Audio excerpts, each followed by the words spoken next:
ამ დროის საშუალებით ეტყობა, მაგრამ აქაც იგივე პროცესია, აი როგორც პოლისი ჩლდება რაღაცა კერქს აცლის და ცარიელ გულს ასტოვებს.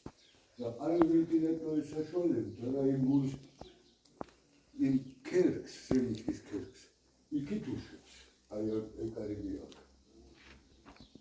და აი ესენი, აი ჩამოდის აქ გული. აი როგორი ის ჩამოდის ფრაქცია აი ამების საშუალებით. იქაც რო აყენია ის ვალცები არა? აი ეს რეზერვი რო აყენია. ეს იარჩევს იმ ვალცებსა და ამ სემიტის მასაც ესეთი. აქედან მივიდეთ მეშოკებში და აი ეს პეჩები. ამ პეჩებში არის ტაფელია რა როგორც ისე. ჩაიგერება აქა სადღაც